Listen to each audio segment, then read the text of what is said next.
Meeting the order. Do we have anything else?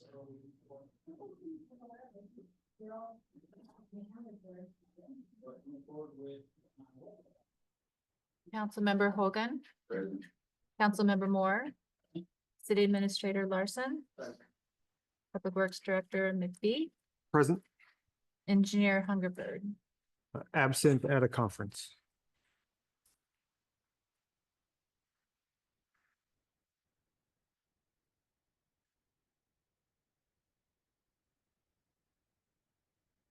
Any public comments or communications?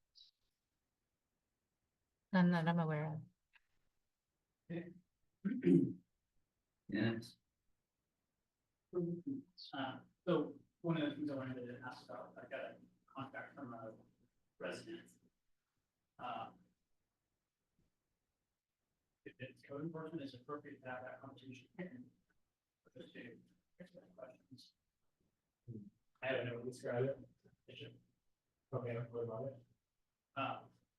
So we're gonna all about the setbacks, I don't know nothing about it, so. The question was, is that there was a couple of sheds that were alongside the road, one of them had to be removed, and now the other ones are flush with the house. And so the question posed was, if they're flush with the house and setbacks the same. Why do they have to tear it down? And then I know at one point we did discuss the fire risk and all that stuff, so I just don't know how it felt. It's a public hearing, examiner decision, so I, you know, talk about that. Sure. Yeah, no problem. That project did go before a public hearing a few weeks ago. The hearing examiner issued a decision, and the decision was to deny the variance that was requested by the bishops. Otherwise, that project is under active litigation, so it probably isn't appropriate to discuss too much. I can speak generally to the rules about setbacks, though. Unless something is a legal nonconformity, it's required to adhere to setback standards, and that applies to structures, even if they don't require a building permit. All structures have to adhere to setbacks. In ordering setbacks or accessory structures, and side yard setbacks and rear yard setbacks can be built up to 5 feet off of the property line, and that's, as you said, for the fire safety rating, to be able to ensure there's always 10 feet between structures, because if two aligning properties have 5 feet on each side, then there's 10 feet in the middle for that fire protection. But in the case of corner lots, the city of Orting defines a corner lot as either street or either lot line that fronts a street as a front property line, front lot line.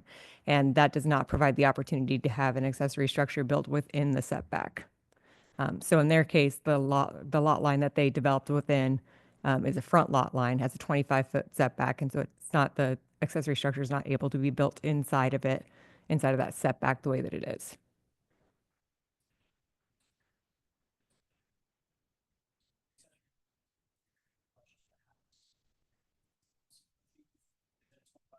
Right. Yeah. So the house likely was built before that setback standard existed. That would make it a legal nonconformity. And so it could be positioned where it is right now without any sort of issue. The accessory structure was built after the setback standard was in place. And so it was built in violation of the zoning regulations. And that's why code enforcement action was taken. Sure.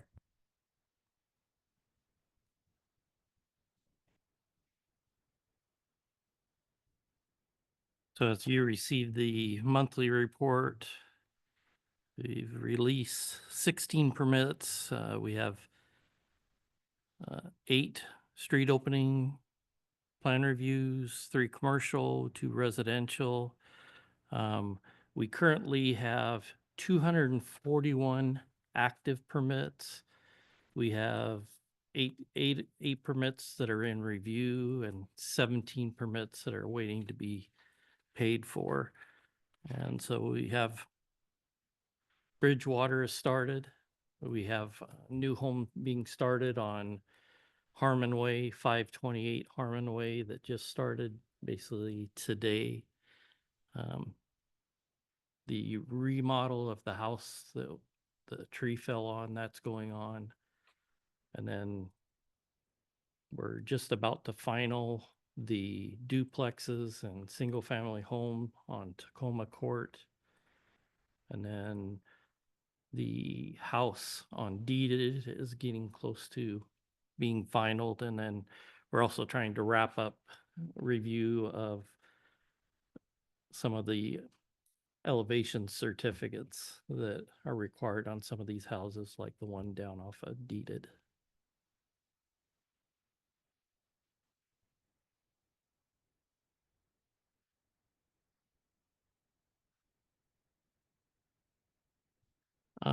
Other than also dealing with code enforcement, they currently have 12 active cases, and then they're also dealing with the car issue that we have in town.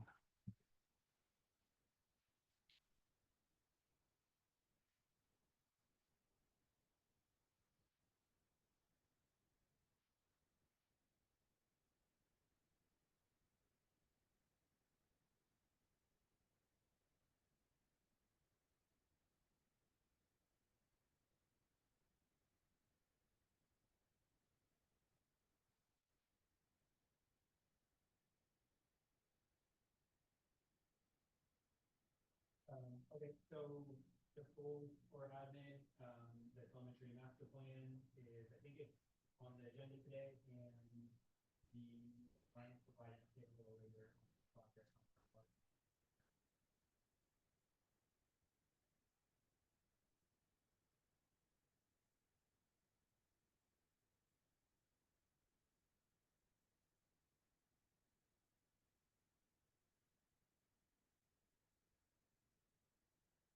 I'll hit the highlights on his behalf. Uh, Kansas, they're still working on the final design and collaborative review with the city staff. We're planning to advertise July, August timeframe. WashDOT Fish Passages, we did make some headway there in a meeting with the engineering staff at WashDOT and other utility providers through that area. And so that's kind of starting to progress and move a little bit quicker. Stormwater plan, they developed the hydraulic model. It was an old model and needed to be updated into a new software. So that's being done by Parametrics. The water system plan, I'll talk about that one as well. They were on site April 23rd and completed condition assessments of each of our different well sites and storage locations. Haven't had any conversations specifically with Parametrics yet on any observations, any findings that they had. And I also just got in my email late yesterday, printed them out this morning, but I have internal condition reports for all 4 of our storage reservoirs. So I'll have to go through that as well as the videos that the divers took during their every 3-year cleaning and inspection of the reservoirs. So we'll have a really good set of information going into the water system plan to shape how our CIP is going to look for that type of system. City standards updates. Parametrics went through all our comments and they're performing some internal QC before they send it to us here in the next couple of weeks to do a review and move that one forward. So those are the quick highlights from JC.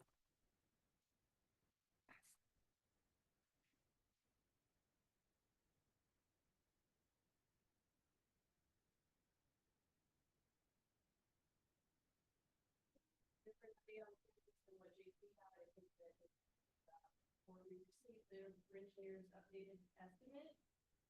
We received their estimate and we are 2.9 million over the estimate for what we have budgeted. So staff is going to have to go back to the Transportation Improvement Board in September and ask for a budget increase, and we need to look at the city budget and see where we have funds available to fill that gap. That puts us out for bid if we get the TAB increase in October and breaking ground in December. So staff's working with Parametrics to value engineer the project to look for possible cost savings. We have 2 temporary construction easements to secure still, and there's 3 utilities that need to be relocated. So it's actually probably going to work in our favor that we have this a little bit of a delay. We have to relocate a gas. The utilities need to relocate a gas line. Comcast and Lumen need to relocate. And then there's a power bank that needs to be relocated too. And all that has to happen before we can go to bid. And then we also need to contact Department of Revenue for a tax ruling so that we know how to put the project out and make sure that we cover the taxes properly. So Kansas, we're just going to be finishing up the design and getting utilities out of the way throughout the summer. We'll go to TIB in the fall, ask for more money, and then hopefully go to bid after that. You have any questions on Kansas before I move on? Okay. So.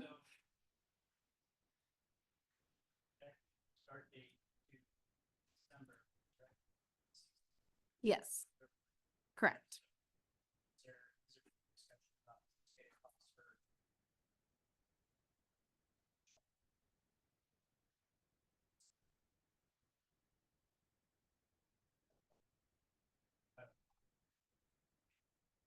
So I don't know that it's a problem that we're starting demo and that type of work in the winter. We're gonna hit the paving window in the good weather, which is where you would want to see the paving window.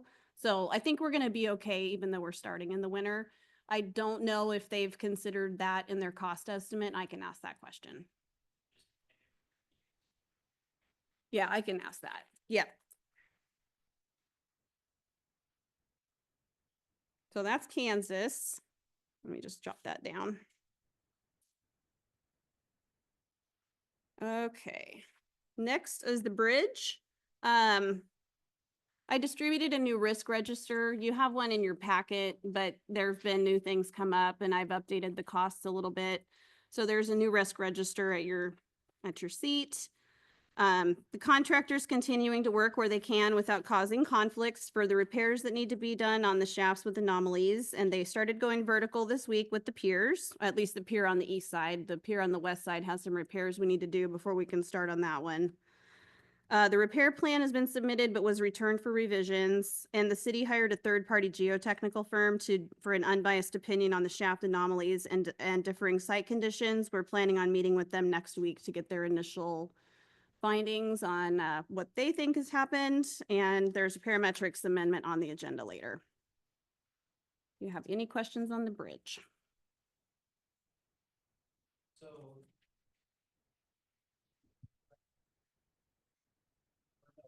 Annual was the one along the roadway going down. The retaining wall, yes, that is actually changing. If you look down at number 11, the pre-engineered stair deletion is related to number 2. So we're making a change to remove, well, we're proposing to make a change. This is also part of the parametrics amendment that we'll talk about later. We're proposing to make a change and delete what's called a pre-engineered stair. And by doing that, we can eliminate the need for a retaining wall because they're going to instead build the grade up on Rocky Road. And instead of having that last set of stairs come down, the grade's just going to be brought up and it'll be a ramp. So we're going to create a pedestrian pathway. So there actually could be some cost savings. And it actually is a good idea because then the pre-engineered stairs were part of the plan because when the school develops the property, they would remove that portion because they would build up the road to grade, is my understanding. So by eliminating the pre-engineering stairs now, we don't have waste later. And we're just going to build a ramp that people will walk down instead. So 2 is related to 11, and it's actually probably going to be a cost savings to the city. So my understanding was the engineered stairs, there was an issue at the top, but we looked at revising things. That's different. That's the variable height stair. Yeah, So. but that's on the west side. The pre-engineered stairs are on the east. Yeah. So then, but the retaining wall was a miss and all around. And so when you say cost savings, are we actually saving money or are we just spending less in a change order? Because it sounded like we were gonna be paying for a change order to add a retaining wall, but the lesser of the 2 evils is to adjust grade. But we still have to import. Mm-hmm. All that stuff, so still the costs. There will be a cost, but we think that the delta will be a deductive change order to the city because the pre-engineered cost was more than what the fill and grade will be. So there still should be a little bit of a deductive change order for that.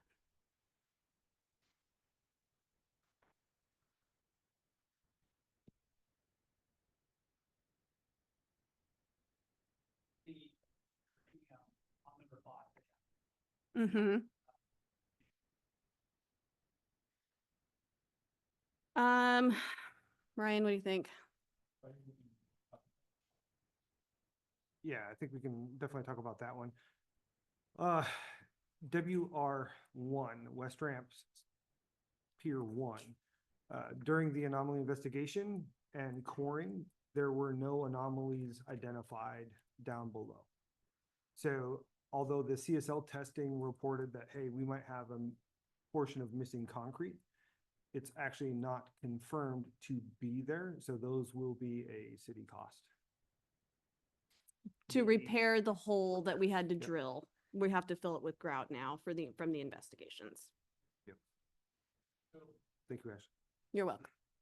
The contract says that investigation. Yep. The investigation, sure, but the cost of the repair is ours also. So there's no repair, it's just, we drilled the hole, we gotta pay for the hole drilling, and we gotta pay to fill the hole back up. Yes. So we didn't have, because we contracted a separate engineer for the testing, right? No. Project manager, but they weren't geotechnical? No, well, we had geotechnical, and then, but that's a structural engineer that's looking at the piers for the shaft, right? Right. Yes. So that structural engineering contract was separate from the project management contract that we had with Parametrics. They're all the same contract, different tasks. The city hired a third-party geotechnical firm to look at all of the information we got out of the investigations, like the drilling, the coring and the cameraing and all of the concrete slumps, all of the, when it was poured. Gosh, we gave them a ton of information. So that's what the third-party geotech is looking at. Michaels did the coring and the camera investigation. Parametrics is the engineer of record analyzing that. But then we also have our third party. It's geoengineers is who the third party is that's looking at it.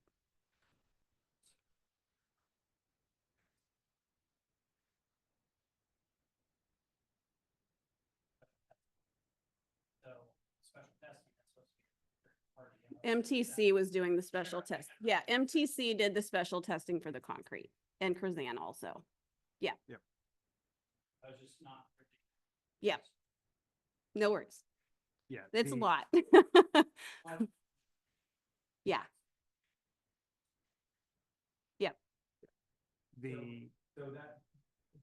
the other shafts that experienced anomalies or complete misalignment after being constructed, those are what we're currently working through with both the contract engineer, the contract management, construction inspection, which is all parametrics, our third-party geotech, plus us as city staff, to come up with a determination of, do we have something that differed underground that supported those issues or not? And without going into anything else there, we're waiting on the rest of that information to put everything together. There's 5 shafts of anomalies, 4 of them are in one class, one is in its own class. Yep. We're talking about 1 of 4. One of- that's okay. 104 is okay. Mm-hmm. And then the other 3 are still. Mhm. One was deemed fine. There's 5 shafts that we initially had on with. One was signed off on after they poured it. And then the other 4 remain. Right. Unresolved. But of the 4, one of them is, we have a solution. So there's 3 remaining of the class of 4. Oh. Yes, yes. Okay. Just trying to keep track.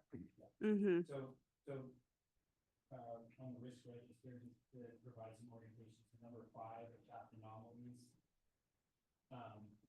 So we got a invoice regarding that from Quig, for $158,000 for, that investigation work. And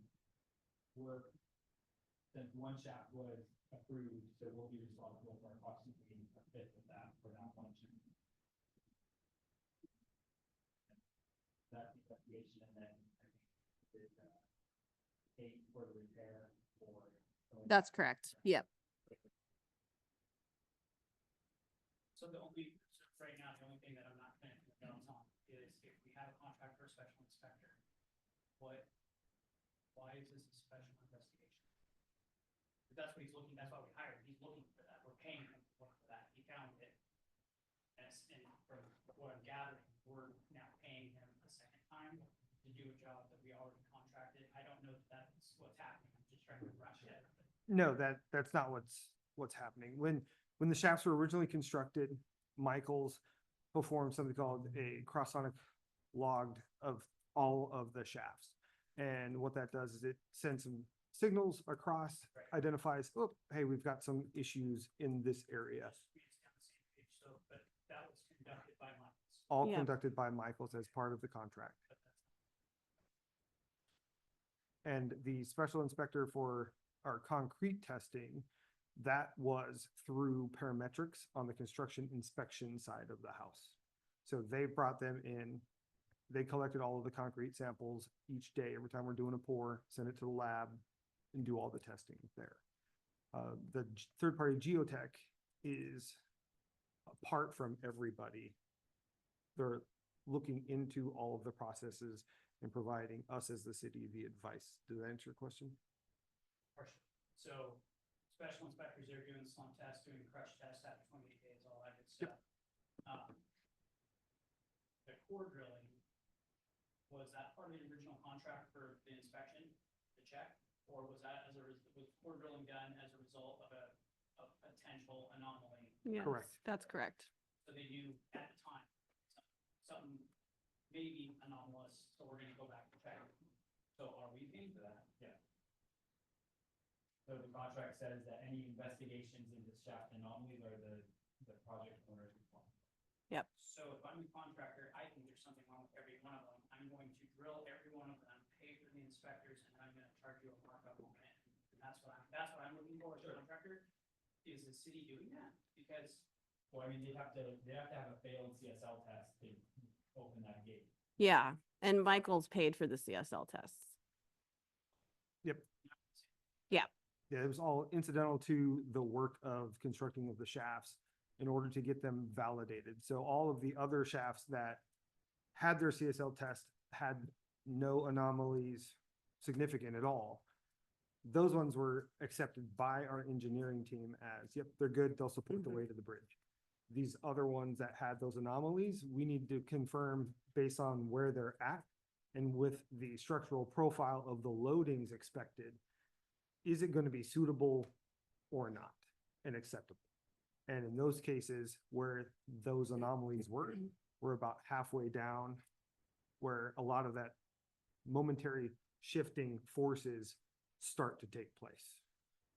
So my challenge to all of this is not on the construction management side, although I'm looking through that lens to get to the point Mhm. of, from a policy perspective, when we're going to contract on a project like this, Hmm. are we leaving ourselves open to all kinds of extra testing and investigations? And, I mean, bottom line is, we bought a stick of concrete in the dirt. I don't care how you get me one. The spec says you're gonna get me a stick of concrete in the dirt that does X.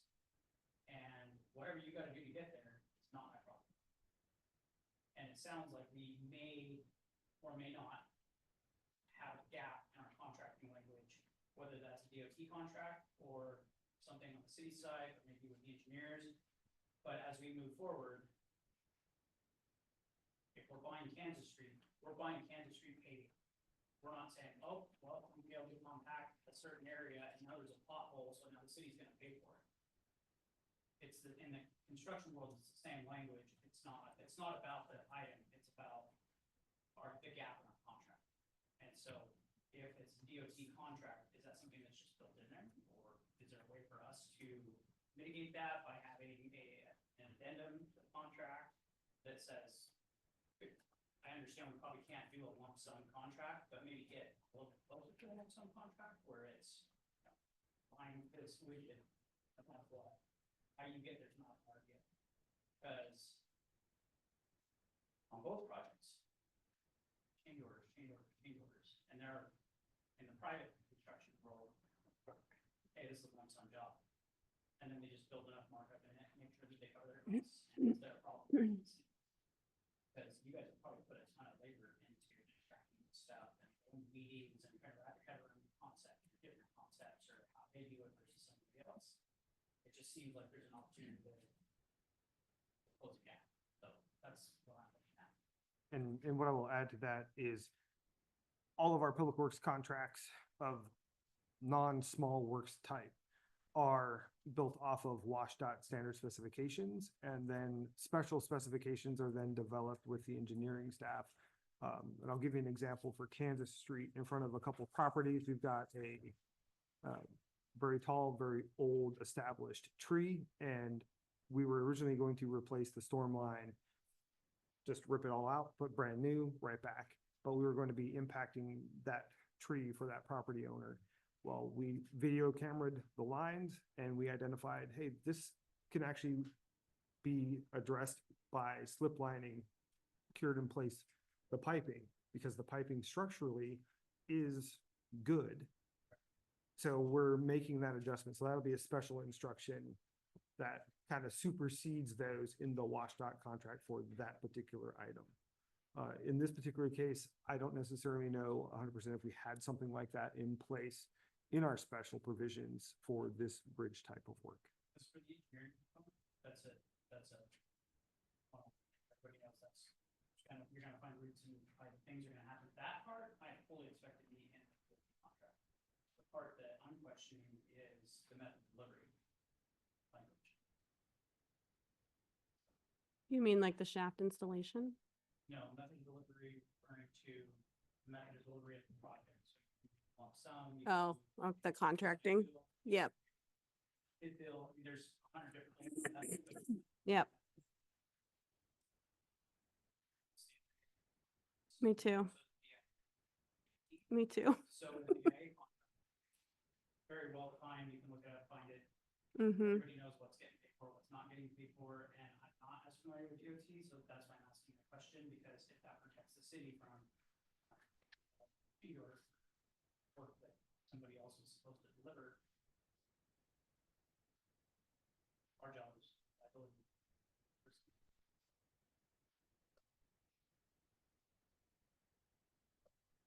Good question. Any other questions on the bridge? I have a couple more updates for you if I could. So the Safe Streets for All project, we're in negotiations, and so that should be coming to you next month for contract award. It's a federal grant that we received. And the Foothills Trail realignment, staff completed interviews, and I'm checking references this week, and then we'll move into negotiations. So you should see that next month as well for a contract for the realignment of the Foothills Trail in the main park, also a federal grant.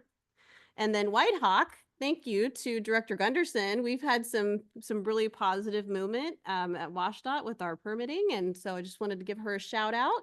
She's doing a great job on that, and we're seeing some good movement, so that's exciting. Yeah, that's all I got.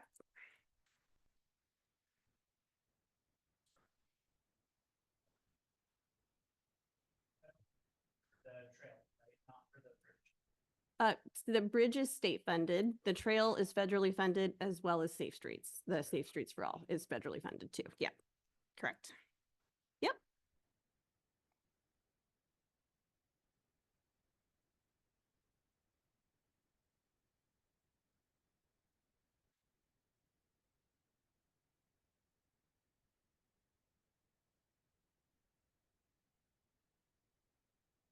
We'll talk vehicle purchases just ever so briefly.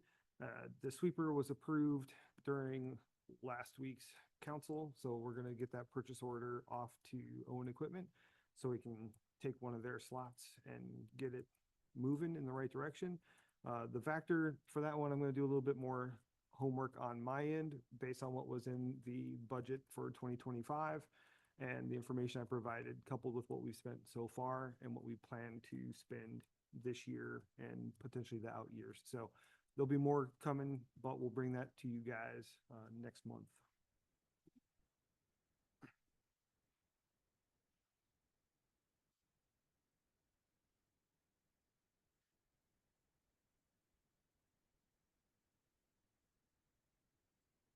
And I've got my ear to the ground with the county as well. So any vehicles that they're surplusing, I'm also getting some emails about those. I had heard want to say back January, February timeframe, that they may be replacing some of their Vector type fleet. And so I'm really just kind of waiting for some of that information to trickle out. So far, they've only been doing sheriff's cruisers and stuff along that lines that we have no interest in. So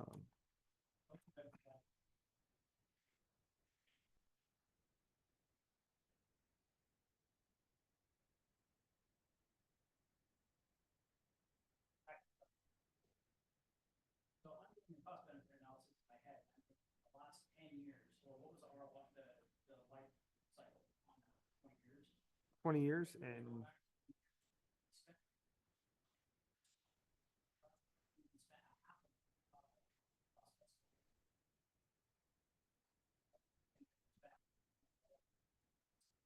So then the question, are we doing the cost benefit analysis at that same? That's it. I'm sure you guys are already doing that stuff internally, I just don't know the answer. yeah, and I don't have the 2025 budget request right up in front of me at the moment. But yes, we did go through that with Laura's help within Springbrook. We went through as far back as it would go and gathered all of that information. So we're just going to make sure that that's updated and we'll present it to you guys at the next Public Works Committee meeting. I don't necessarily want to speak right off the top of my head.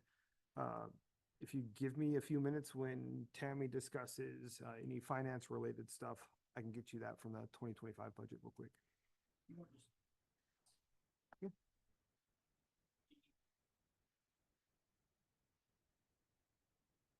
And Laura, do you remember when we rent the truck for a month off top, About 20,000. about 20,000 to rent it and then insurance for it?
That's what we're planning on doing, we just didn't have enough time to turn something around from the last meeting to this. Yeah. So we're working on it, and we'll be back next. Yeah, I was discussing it with another council member, and I said, I believe it'll pencil out. And he says, it ain't gonna pencil out, so. Sorry. And then the other thing is about the Vector, looking at past years when we, started using them, I believe we, there wasn't an efficient use of it. We finally got the little portable one, and this Vector truck is gonna go 3 times more usage than what we've had in the past. It's gonna create a lot of, let's say, labor savings, doing those. That's part of why we haven't seen those costs before, because we weren't doing that type of work or any of it. That's. I mean, there's generally when you're doing all work, we need them, like, let's see the red light. Hello, there we go. All right. No, but with that, you can also put the indirect costs in there, the things that are not, so well defined, because the manufacturer should be able to give us the O&M costs for that piece of equipment. If it's expected to last 20 years, you divide it up, simple math.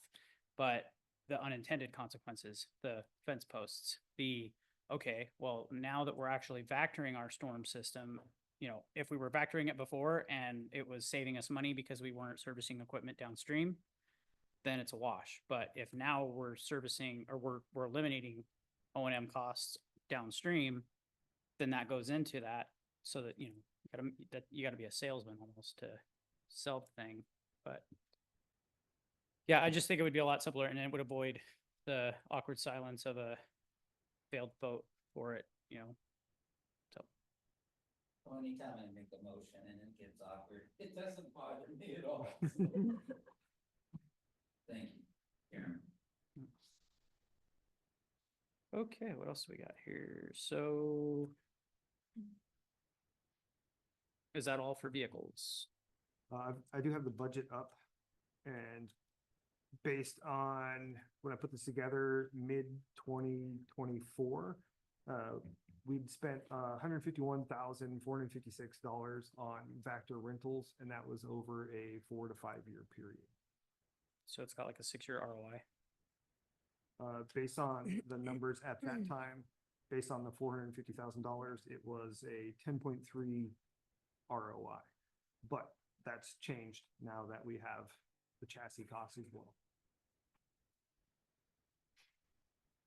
Was 126,000 a year, you said?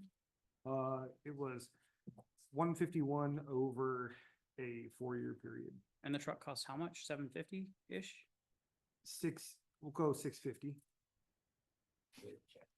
So with that's the 6 years. chassis, and that one also includes tax as So, well. but that's a 6-year ROI, so where's the 10.5 come into play?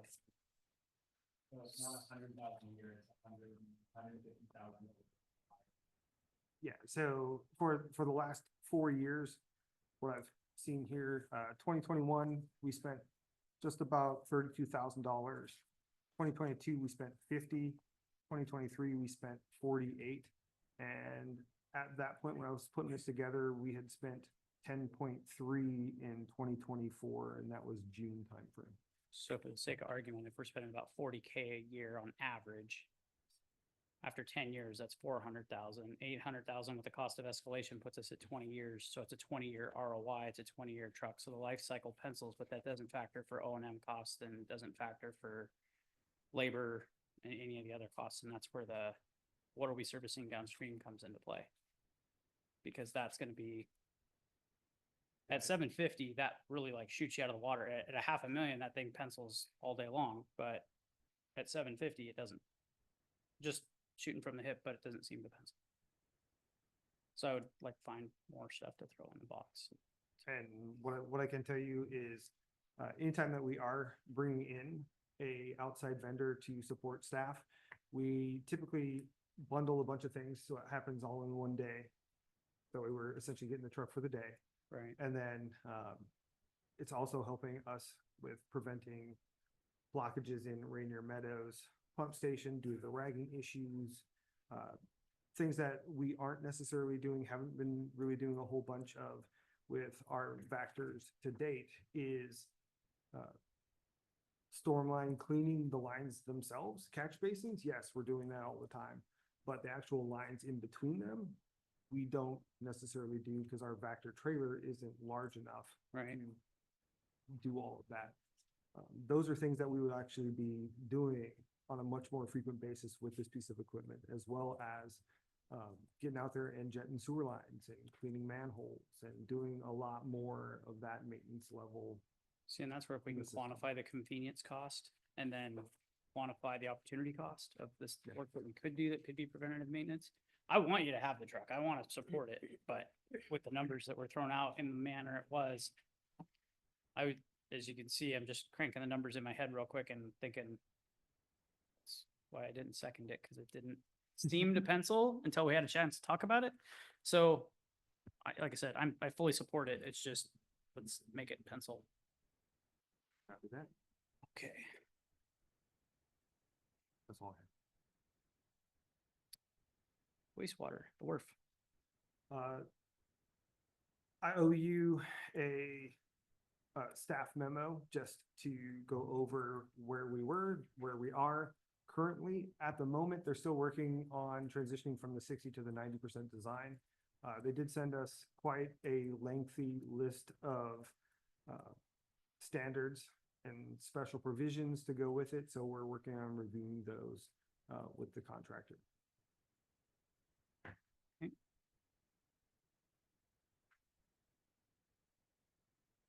Anything else on Public Works? Not for me until we get down into new business. Okay, so I'm gonna ask a question and I don't want to put you on the spot. So I don't want to get a response now, but by the next meeting, I'd like to have a little bit more of an in-depth conversation about it. I may have misperceived the delivery of the information we got at the last meeting versus the current report that you have. This guy, for the system status. Yep. I thought I had heard that we didn't have any devices in alarm and we didn't have any devices in bypass, and this shows that we have almost 800 devices that are in alarm. Or I'm sorry, because that's a total, 417. Sorry, I doubled it on you. So my question for the next meeting is, how did we go, or did we go from what was in the TSI report to where this report says we are today? And if the position that we're in today is far better than it was 6 months ago, a year ago, how did we get there? Because we haven't spent the money.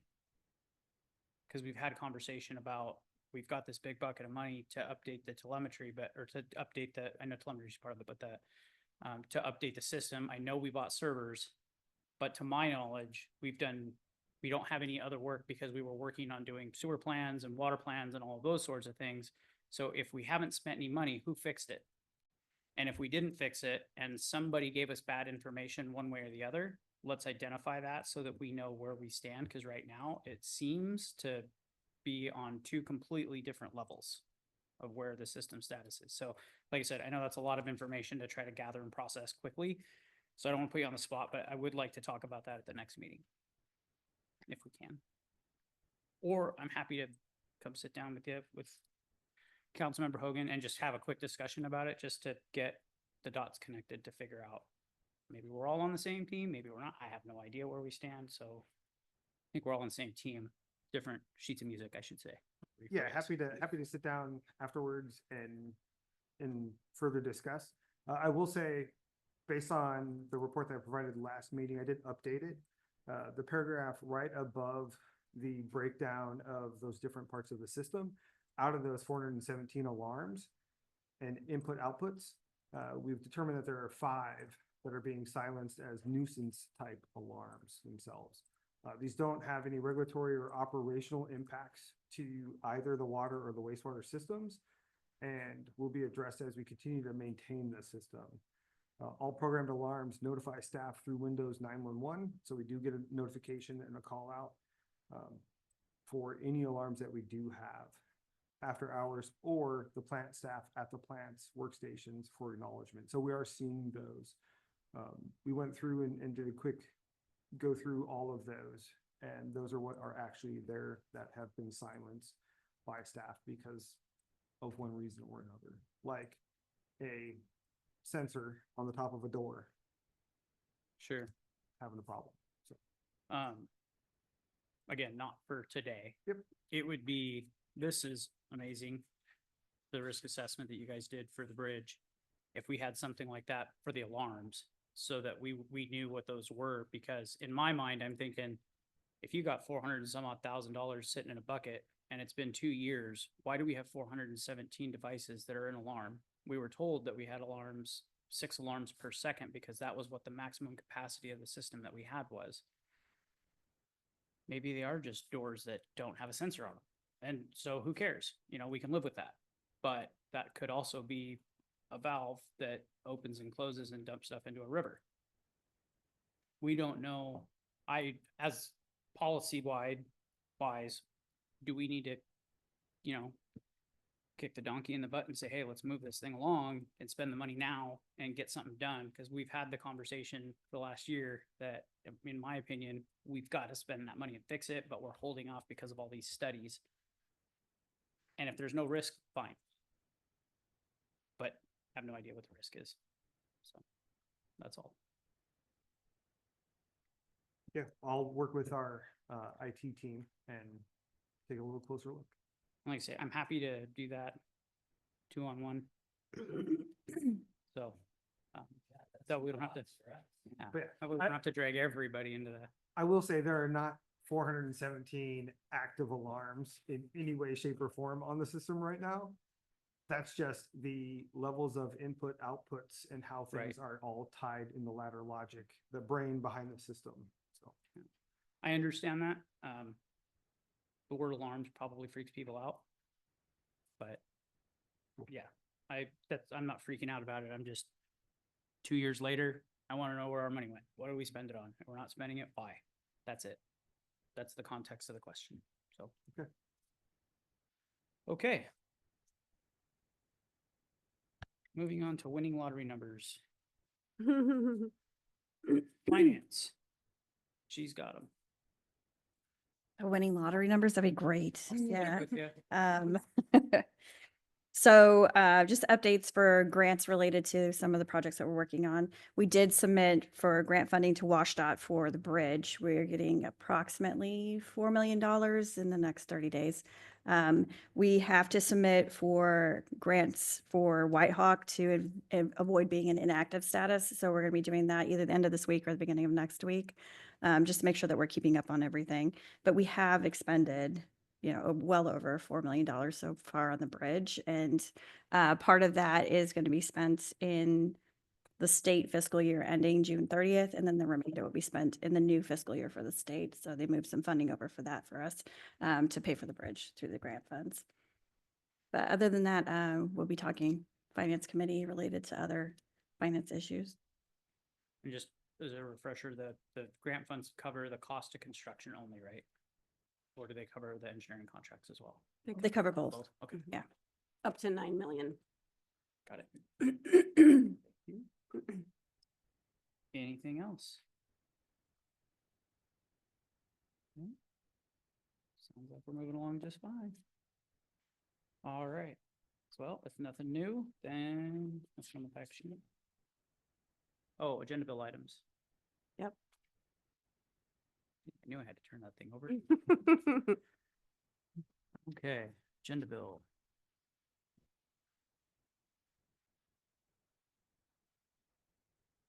Who's doing this one? So I will handle the Agenda Bill 2532 for the parametrics amendment for their construction management services. The amendment is for a couple of different things. There is 133,000 for the investigation and repairs for the shaft anomalies. And 25,000 of that is for WSP, which is the geotech underneath parametrics. So it's for parametrics and WSP. There's 6,420 for designing the new pedestrian pathway, which is that removing the pre-engineered stairs. The cost savings will really come more in the contractor side of that. And then there's 55,000 to redesign the top stair on it's actually 2 top stairs on the west side because of a variable height stair. There's a memo in your packet, but I'll just kind of talk to you about what all that means. So it was originally designed with the stair on the north and south ends of the west side that have a variable height stair at the top. This was done to help with water drainage from the bridge. During a very early meeting with the contractor, he raised some serious concerns about it and went to the point of even saying, I'm writing you a letter to absolve myself of all risks because I think this is not a good idea. And that's kind of what sparked the city into looking into this a little bit more. As we investigated it, we realized that even though the stair meets ADA requirements in current building codes, that doesn't necessarily mean it's completely risk-free or safe. Building codes are meant to be minimum standards, and sometimes it makes sense to go above and beyond, especially when public safety is at stake. The nature of the bridge is an evacuation bridge, and there's a mind and body connection when people go up and down stairs. In an emergency situation, people could be stressed or distracted, and having an uneven stair might increase the chances of someone tripping or falling. The bridge is meant for emergency evacuation, so this becomes an even more important point to consider. Municipalities have seen injury-related lawsuits and injury claims increasing in recent years, which means one accident could end up costing the city more than redesigning the stair during design while we have the chance to fix it or to change it. I shouldn't say fix it. Since construction hasn't started yet, we're in a good position to make the change before it becomes more expensive and complicated to fix later.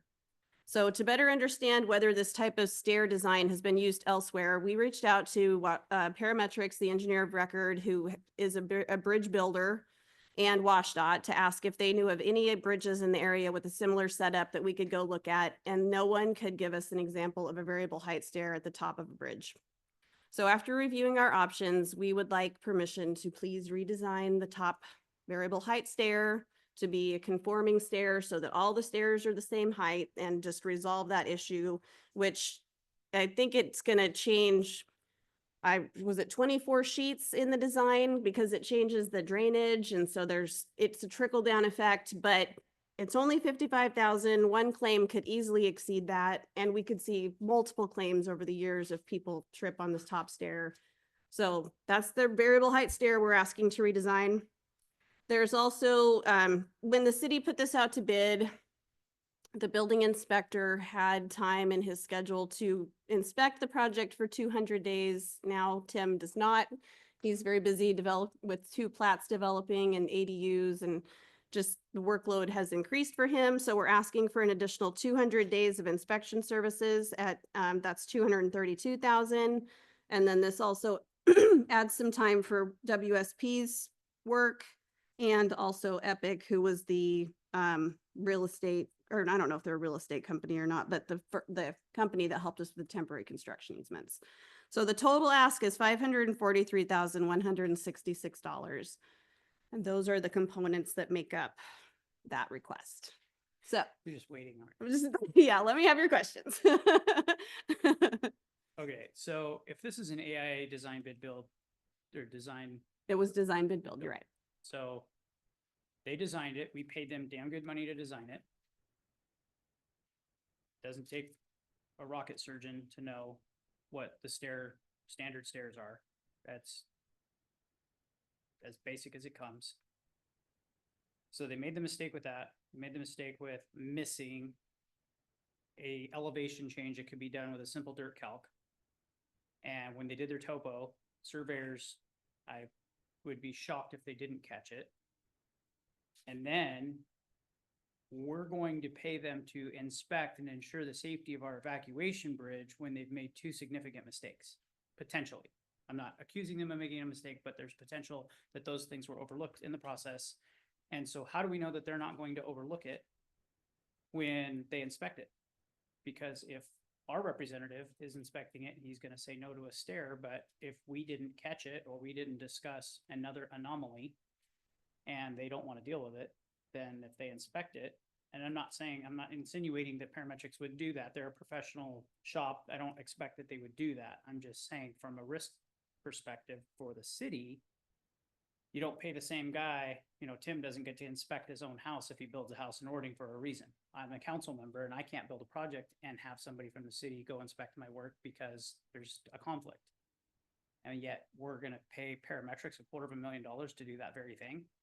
Even the mayor had to have a third-party inspector because of a conflict of interest. So why is Parametrics inspecting their own work? So Well, Parametrics is inspecting the contractor's work to make sure that it is compliant with the plans that Parametrics put together. So they're inspecting the contractor's But that's work part to of their ensure construction management compliance. contract. All And right, if it's so- not, that should be part of their construction management contract. If they It design a is. building and they hand that to somebody and say, build this, and it's their job to go verify that they built what they drew, why would we then pay them to inspect? That's their job. We have already paid them in a contract for that. And we had a great deal of discussion about this because I was opposed to it at the onset with regard to them. We had a whole conversation about the fact that, well, they're the engineer of record, they should be the ones inspecting it, but they're not inspecting it. We have third-party inspectors. They're just performing construction management to verify that they're building what they drew. That I'm okay with, but inspecting it, I'm a hard no on that. So Parametrics contract has engineering and construction management and inspections. So, but there are different people doing those tasks. And I understand where you're coming from. I hear you. But if they're, I mean, I get the sell for me from a policy perspective, not managing your project is Mhm. explain to me the difference in paying them an additional $250,000 to inspect something that I'm already paying them to inspect through their construction management services contract. Explain why it's different. Because of different tasks, so there's Yeah. construction management task, which doesn't include inspection, and there's the inspection component of that, which is a separate part of the piece. I would argue, Yeah. how do you manage something if you can't measure it? And the measurement mechanism would be inspecting it. Sure. How do they manage the project if they don't inspect it? They have an inspector out there full time Then why are for we paying two to do hundred it again? days. Well, so what's in their contract now is 200 days worth. It's a 400-day contract. So we have to find someone to inspect it for those other 200 days. Okay, then I would shift my argument to, but they're the ones that told us that the project was shovel ready and that we should be moving forward. We did. Now we're incurring costs for delays on a project that they told us to move forward with. So we incurred delays and then we're also gonna now pay them more money to inspect the work we're gonna pay them for the delay that they caused? There's no delay with the additional inspection. Like the original work days was 400 work days, we had only contracted with parametrics for 200 days, 400 work days. Fair. And we're on day So- 79. My question then becomes why? That was a policy decision that the city made because at the time we had staff that was available to do that work. And now, as we've gotten to the point of trying to rearrange schedules and make staff available to do that work, there's other work that we're committed to. And so it's, we weren't expecting to be busy in our building department, which is where this effort was at. Because to me, a 200-day extension for them looks like a year of more, I don't know, inspectors, I don't know any building inspectors that make $250,000. Now, if you back out a third of that for the overhead for that employee, even still, that number's a little bit high just for having an inspector there. So, you know, So, I would, yeah, it's not my show to run, but I would be like, why are we not using the contracted inspectors that we already have? If that's something that's within their wheelhouse and can be Well, done, but we don't have staff available to do. not staff, but we have contracted inspectors or, I don't know, I just, this, So, yeah, so I think what, we just got these numbers last week. mhm. And so I think, so we're presenting to you kind of what our option numbers behind it is. But one of the things that we're working on is putting together a job description for an in-house inspector because we recognize that. Yeah. This is a lot of money and I think there's like longer term cost implications because Kansas is gonna need an inspector too. Mhm. It's at 270. 270 work days. And, you know, we could pay. we could hire somebody and they could Yeah. help Well, yeah, with reviews. It could be limited term, project yeah, term. So $145 an hour for inspection services. Okay. Or we can hire someone for third. Plus benefits. Yeah, I'm Mhm. really not trying to shoot down parametrics per se. It's Mhm. just, it feels like there's a lot of this intertwining where they're creating their own extra work. Mm. And that's the part that rubs me wrong and I don't, like I said, I'm glad to be talked out of it, but right now it just seems like there's just too many things that they've caused that are moving this ball down the road. So it does it registers what you're saying though, that at the time we had staff, now we don't. Fair, that's a fair argument. Fair argument at 250 or 230, whatever it is. At 232, yeah. Harder sell. I get the, Absolutely, but if we shift internal staff to that project, then we've got to bring in some other Right. staff at $145 an hour or something similar. And now we have someone that can do it, but, you know, it's been 10 years since you were actively inspecting, you know, the five community bridge. No. Oh, what were you, yeah, I worked on it. So someone that has experience that, you know, is 10 years removed from that experience and bringing someone in to backfill where they are experienced. Sure. So, I think that the simple explanation is just that, the staffing issue.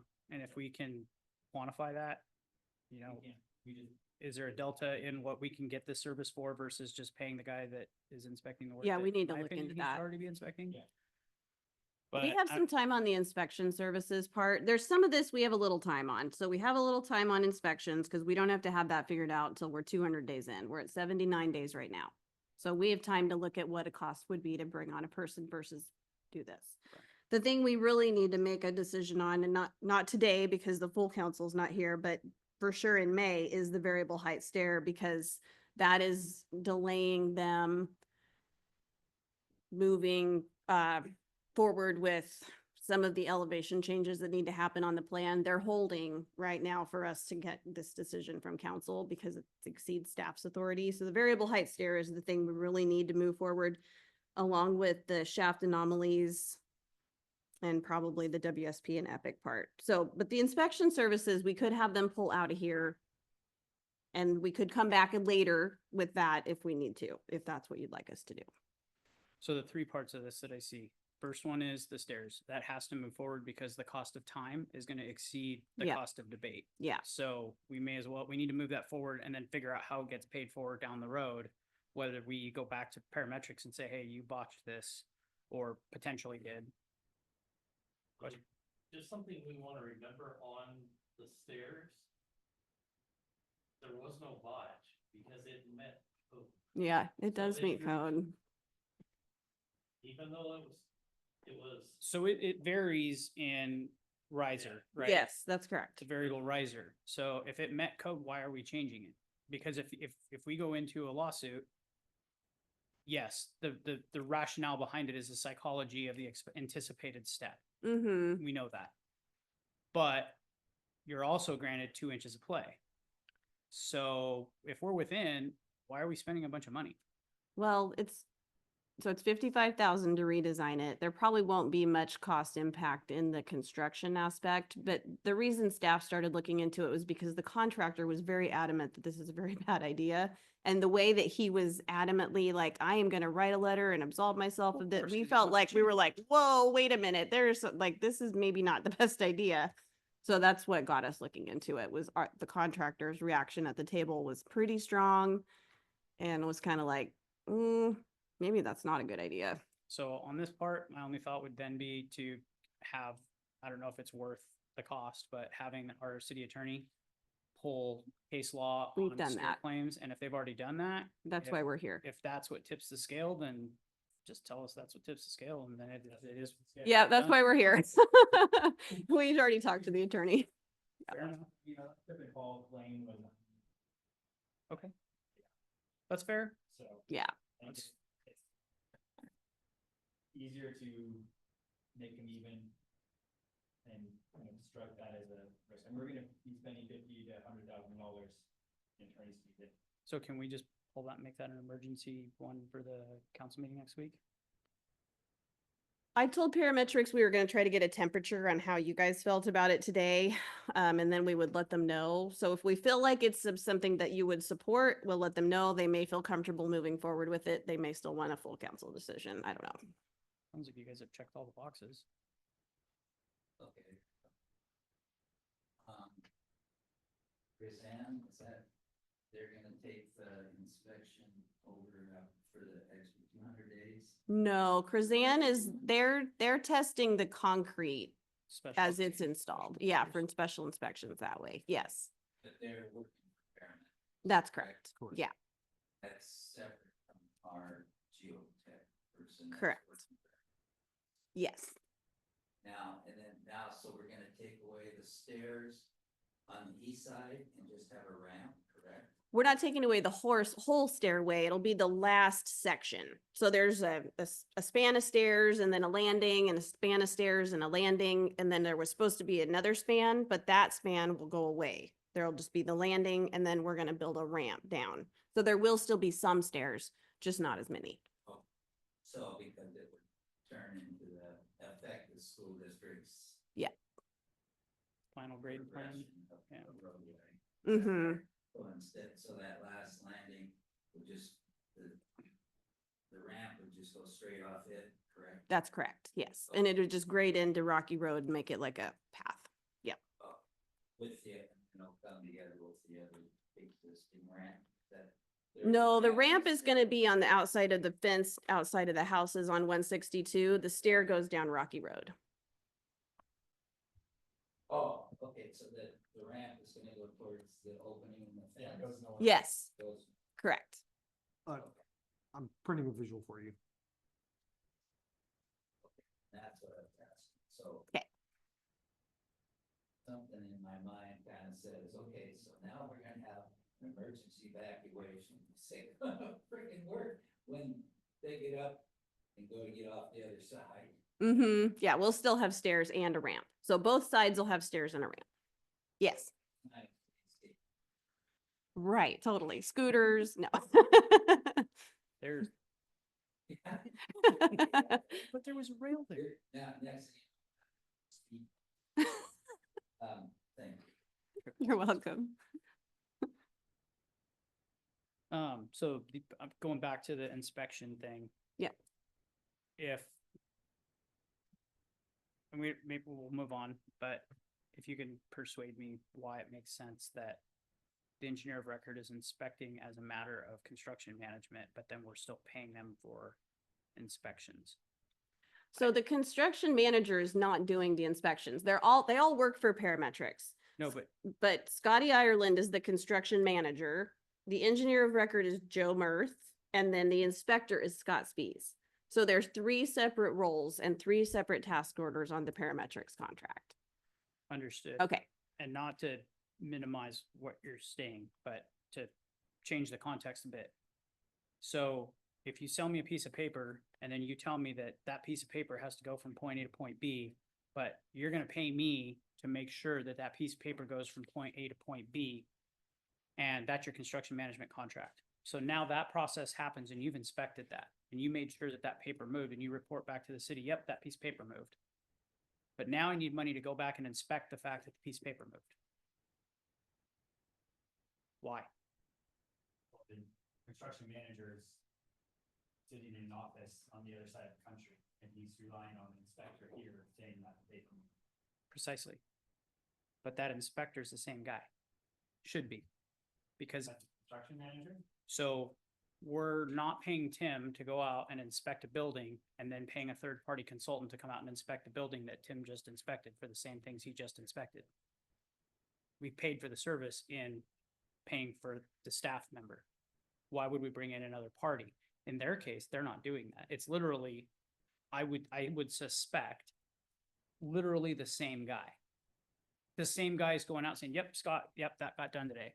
Sure. Oh, and by the way, here's the invoice for going out there, and here's the invoice for my original construction management contract. But the person that's the project manager is a professional engineer, and I think his hourly rate's like $150 an hour, right? And so we try to minimize his hours, and we don't need someone of his kind of background to do the daily inspection, right? Fully understand.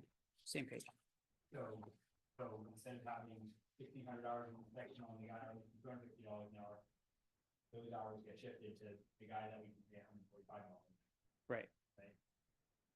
As a senior project manager for different construction firms, I didn't fly out to jobs and look at them all over the country. I had a guy that was boots on ground, and I said, hey, go out, do your job site inspection today. Do your job, your site report, do all of that, put the pictures in, put the written narrative of what happened today, who was there, what's the weather, all this and that. There's a guy that does that, I presume, for parametrics. Is there a different guy that comes out and says, yep, it was raining, we canceled concrete? It's the same guy. I think that's the- So why is he charging us twice? If I'm hearing this correctly, and I'm trying to clarify this because I might be way offline. We're paying parametrics a construction management contract. That guy's going out inspecting the job, saying, here's your job site report. mm-mm. Our No? construction manager's not doing that. The inspector's doing that. Okay, so how does parametrics know if the job is getting done if under their construction management contract? Through daily inspection reports that the inspector does. Through task 5, construction observation services on the original. But is which there is two the- different guys that come out and say concrete got poured today? Yep, concrete got poured today. per No, plan." one guy. One guy. Just one guy. Question. Why, Now, Yeah, but right now we're only contracted with parametrics for 200 days, correct? That's And then correct. We were gonna do in-house inspection after that, is that what was happening? But now we can't do that extra 200 hours ourselves, so right now, until we find maybe a better solution to this, we've taken a bid from parametrics to see Mm-hmm. what it would cost through that, but we're still, because we got, what do you say, day 54? Yeah, we're on day 79. 79. Yep. So we still got time before the 200 days to look for our own house solution. Is that what the plan is? Yeah. Or thought, I mean. the It's an thought- option. Yeah. So, right, this here would be the final solution if we had nothing else. Mm-hmm. Right, and I have no challenge with parametrics comes out, they do their daily job log.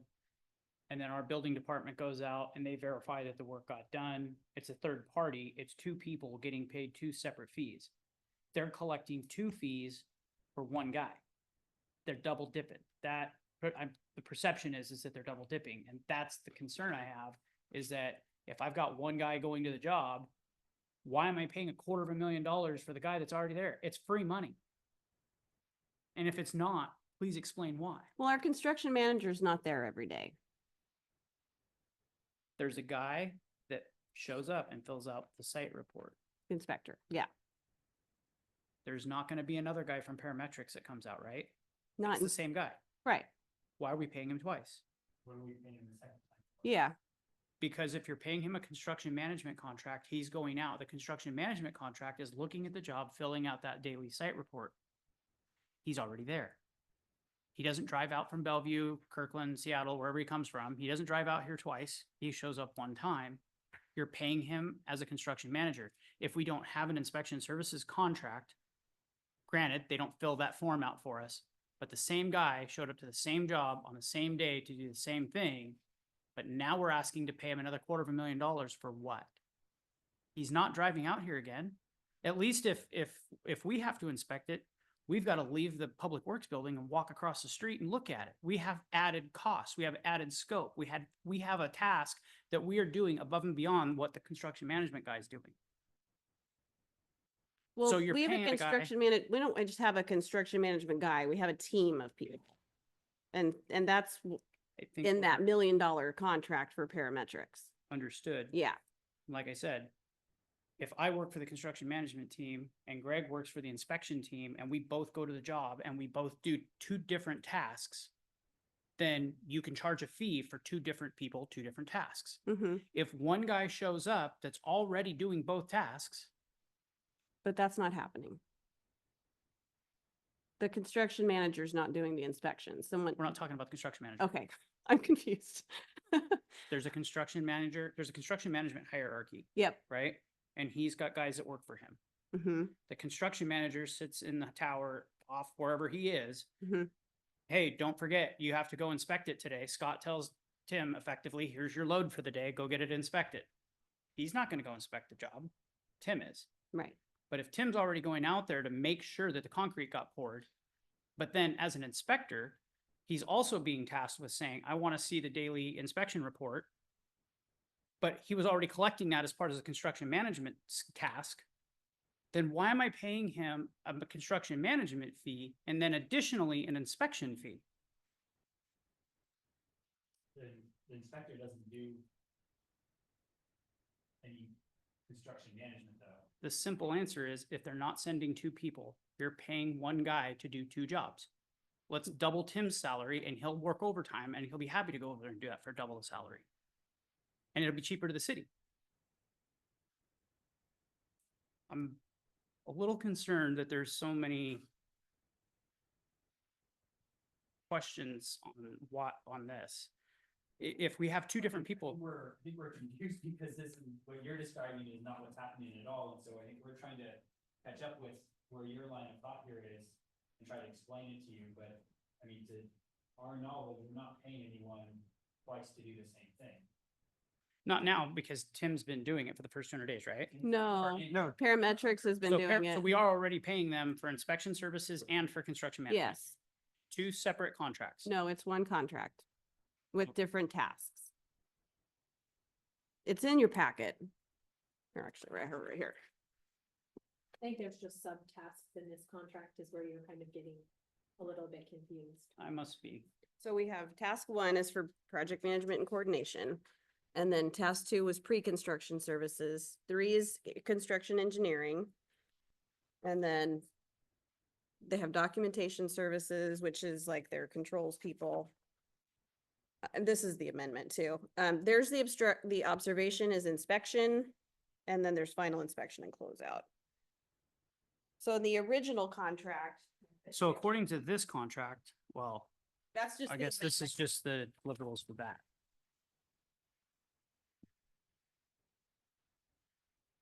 Here's their first one. Now, this isn't DOT. This is their written scope of work that we Yeah. accepted. This is parametric, yes. Because I want all my deliverables on my jobs to say I'm responsible for giving you bills and change orders and construction reports. That is awesome. So the project management and coordination, I think, is where the construction management part is falling under task one. Right, so I'm looking at only deliverables. Mhm. What is it that you're gonna, what's the tangible item you're gonna give to us? And so far, it's monthly reports, submittal reviews, working drawing reviews, responses to RFIs, stairs and drainage, not relevant.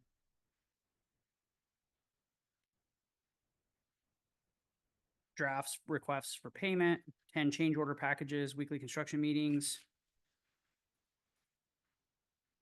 So what I'm looking for is where in this contract does it discuss what they're doing for inspections? It says final inspection and closeout, but that's not even Oh, here you go. any commissioning or anything like that. Well, in their first contract, and I've redlined a little. this Which is- one's the signed contract though? This is the signed, this is their first $1 million contract, and then we have this amendment that we're proposing.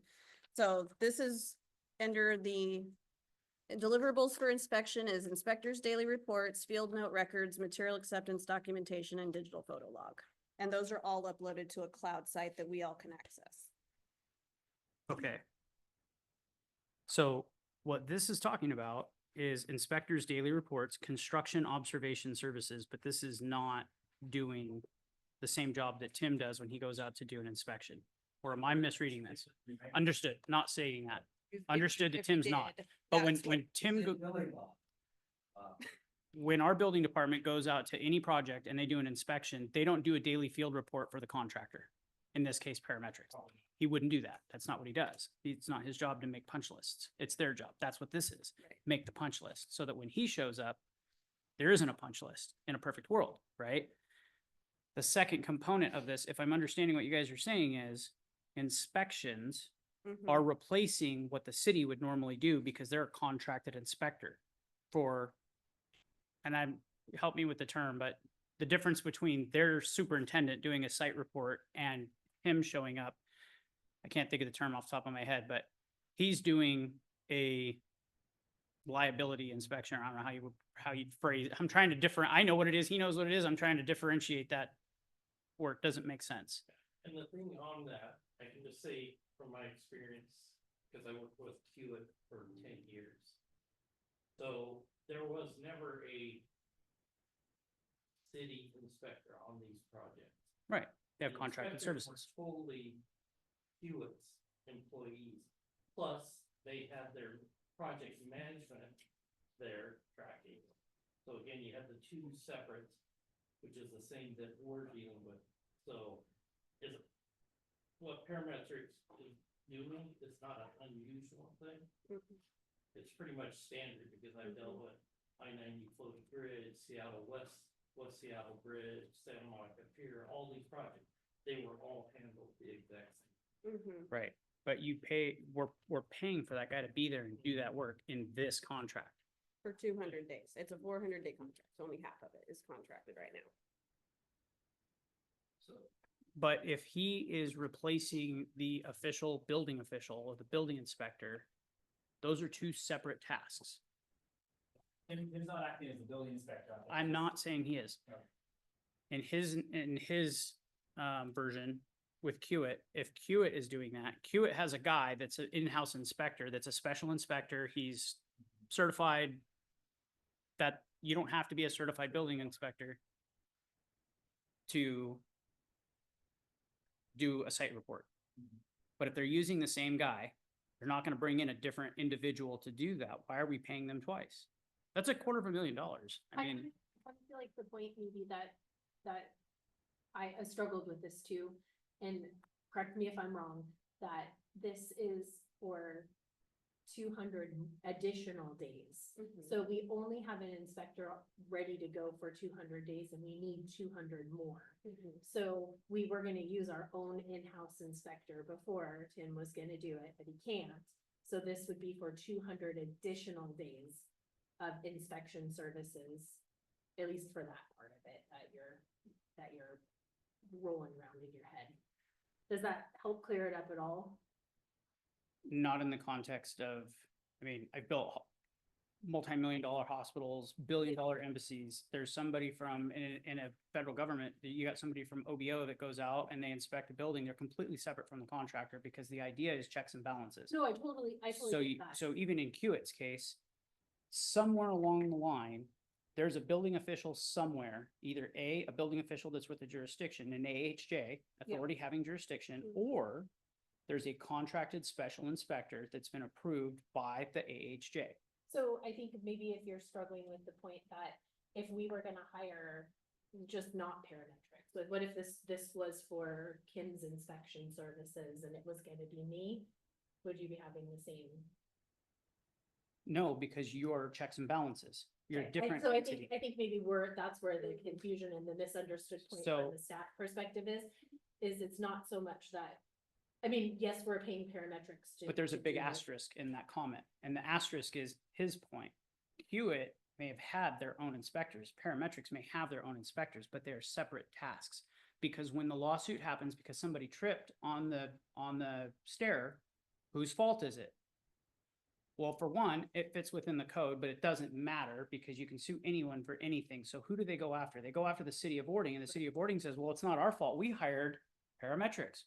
Ooh, yeah, hey, you paid us to do a site observation. You didn't pay us to do an actual physical inspection to verify that it was safe. That's a separate task. So that's a separate contract altogether that says now the deliverable is what Tim would typically deliver on one of my job sites, a little piece of paper that says you screwed this up. Mhm. That's separate because it separates the liability.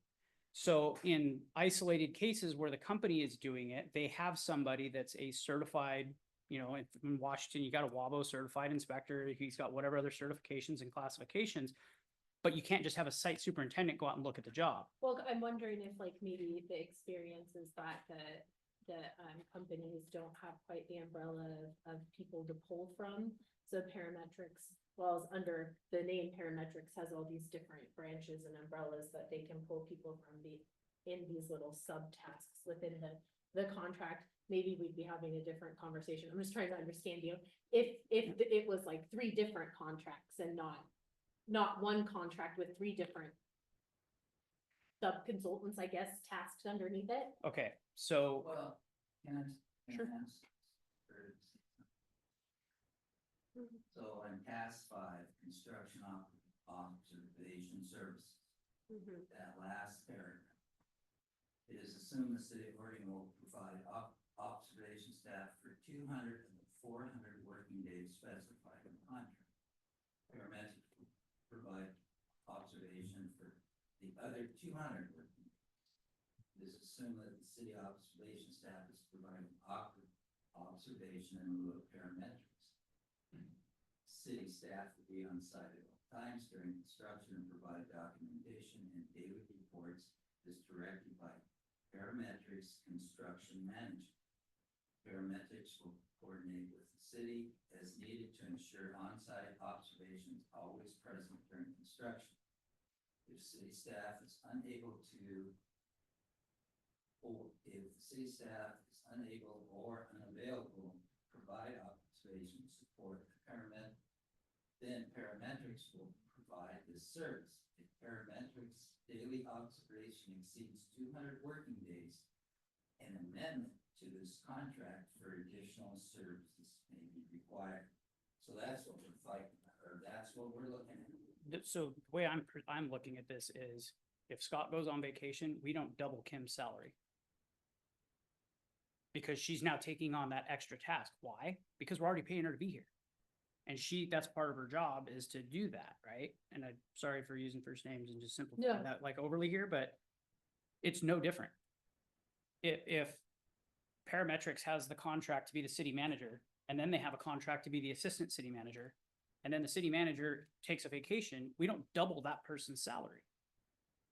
No, but our agreement with Parametrics was only 200 days, and they're saying, hey, you assume the inspection, the consultant to, stay in contract with Parametrics construction manager. If you don't do it, then we'll assume that you're not gonna do it, and we'll, charge you for additional services for the additional 200 days.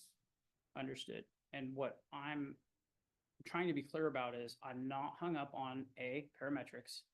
I'm not hung up on the management of the project. I'm hung up on the contract language. The contract language, we're paying one guy, the Kim, to come in and be the city manager because he's on vacation. Because the contract runs out at 200 days, there's a void that needs to be filled. And we shouldn't, in my opinion, be paying for those services separate anyway. We should be having two separate parties, in my opinion. Because two separate parties are going to create checks and balances. If they made a mistake on the stair and they didn't catch it in pre-construction and they didn't catch it in the bid process and it didn't get caught in construction docs, then it went out to bid, got built. Now they're in the process of building it. And then, oh, by the way, we're going to change what we already designed because it's not safe and now put us through the whole rigmarole. And by the way, when it does get built, we're going to inspect the thing that we designed that caused the problem to begin with and then potentially cause delays, which we're going to have our contracted people all get paid extra money because we all delayed. It compounds. This is what we do with contracts intentionally from the contractor side is we build in change orders that compound. And it's a sneaky hidden little way to add a lot of money to a project super, super fast. And every time we sit down and have one of these meetings, we've got change orders. We're talking about $100,000-$200,000 change orders. Called low bidder syndrome. Yeah. Thank you. I don't disagree with you. So what is the proposal to move this forward then? Because there's, a couple problems. One, we need, like a practical problem, we need an inspector for the other 200 days. How do we want to address that? Two, if we are concerned with kind of the policy of how we do business, it would be, well, are we giving the designer the contract to do the project management and the contract to do the inspections? That's a policy question. And we've got to understand where the council thought on that, so that we can not end up in this situation, because this is the, scope that council approved, right? Right. The irony of this conversation is everybody's frustrated that this is going on and on without resolution. Even we all are. Let's be honest, fair. But why are we having the conversation? Because in our country, we have a system of checks and balances. Staff doesn't get free reign. They have to go through the council. The council, I don't get free reign. I have to convince 7 other people or 7 people as a body. There's a reason for that, checks and balances. When you give all the cards to Parametrics or a engineering firm or any firm in any context, the police department doesn't get to be the cops, the judge, the advocates, the counselors. They don't do that. There's a reason why we all have separate jobs. And we're giving Parametrics all of it and saying, hey, check yourself, make sure you didn't make any mistakes. And by the way, if you did make a mistake, it's okay, just send us a bill. I hear you. I am struggling with I that. do hear And you. I that's the struggle part with that, it too. I don't care about Parametrics. I don't care about the name on the letterhead of the contract. I don't care about the project. Has nothing to do with it. It's the fact that we're giving them all of the power and that's an issue for me. Sure. Well, I mean, I think it boils down to a policy question then, because there's lots of cities that do it this way. There's also cities that kind of split this work up to kind of multiple kind of entities. Right. And it, again, back to my point, and not trying to say, well, this is what the council approved, but this is what the council approved, and this is where we're at, and so we need some direction on how to, what is acceptable to the council in your perspective. Right. And I don't want to get in the weeds about a specific topic, but we just discussed a topic where a potential mistake was made that was observed by all of the people that we're talking about. And all of those people have a change order in to get paid for it. They have all the cards and they have all the information and we're at their beck and call. We get to see what they share with us. Unless we do some kind of a formal legal process to get all the documents to see, was a mistake made? Did you know it? Who made the mistake? How did it happen? Otherwise it's, oh, no, it's the soil. And then everybody just chimes in and says the same thing because they're all on the same team. And here we sit as the city and we're like, well, we don't have any other information to go off of. So based on the limited information from the limited source, we're gonna make a decision that's probably not ideal. And that's the problem. I don't care about the project. I don't care about 200 days, 100 days, 10 days. But I don't know if we're not gonna resolve it here, so we can move on and get the meeting adjourned and have a further discussion, but Well, I think it's, I hope that part of it is resonating. That's all. Yeah, you know, I it think so. certainly resonates, but I think we need some direction on it here and now, right? And it's important to have that in an open meeting. And so if the direction from the council is find different inspectors so that we don't have so much conflict here, then we need to hear that, but if it's something different, we need to hear that too. I mean, I'm not sure where Councilmember Hogan stands on this, but my personal opinion is I think we should have outside, there's a reason why I have outside counsel. We should have an outside inspector, if not our own inspector, to look after our best interests, not the people that you don't get to inspect your own work. Is that have no. So, we're happy to do what is desirous of the council, but we need the direction so that we can present an alternative that's acceptable. Yeah, because we can have parametrics change this amendment to whatever you'd like it to be to go to the next step, but we just need to figure out what we're moving forward. You know, don't rush to sign this off because our goal is to see if we can find our own consultant that work in-house on our dime. For inspections, Yes. yes. And at this point, I see right now parametrics has there's a 5-tier thing in their project. Mhm. Right, project manager, construction manager, resident engineer, that's 3. Construction observer, so that is the inspector, is that correct? Correct. Yes. Documentation specialist, now who is that? Is that in the inspectors? Probably a Mm. project coordinator. Yeah, like a With project coordinator, parametrics. yeah. And then material testing special inspection services, which is the. Perzan. Sub, yep. Mm-hmm. So, within that, we would take over that construction observer job 200 days, Mm-hmm. where, if we would have read this closer at the start, we would have said, hey, we want an independent inspector. Is We that what did. you're saying? We did. We had this conversation. That's why I'm a little bit Well, elevated about it. well, Again, I'm trying to be very cautious not to right, manage it. yeah. But in the same token, parametrics works for us and they are supposed to oversee the contract. So the stair thing is a litigation thing and it was designed within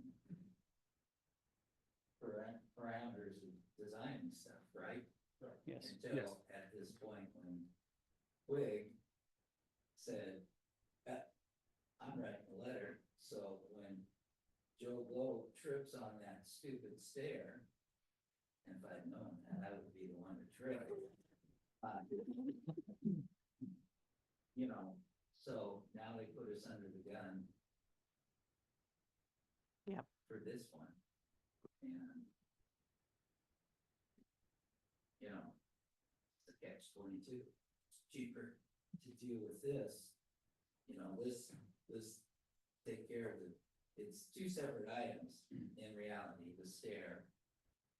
I'd say let's take care of the stairs and let's leave the inspector thing loose for a while and let the staff go after a better solution. Because we're already contracted for 200 days. And I understand, I wasn't involved previously, so I don't understand that there was.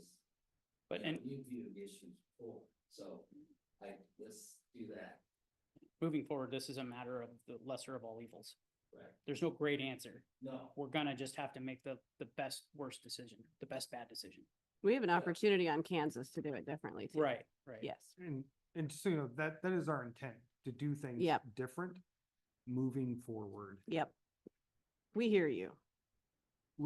We internally have had these conversations, not necessarily daily, but quite frequently, where we want to adjust our approach. We want to divide the construction engineering side from the management and inspection. That way there is that separation of the proverbial church and the state. That Mhm. way, no one's wagging the tail of the dog. Right. The engineer of record should provide support with engineering, like questions on submittals, RFIs, things around the design, but having a separate construction management and inspector firm is, I think, where we're leaning. Right. And even though we do have outside consultation from subcontractors, it's all under the umbrella of parametrics. So parametrics is holding all the financial cards. Mhm. How many people in this room think they're gonna raise their hand when it comes time to settle a lawsuit? Or are they gonna send their attorney to pin it on the city? so it's just gonna be a victim. Well, in their in their Everybody's due getting paid, diligence but at and the the end of variable day, height the city stair. Made the decision.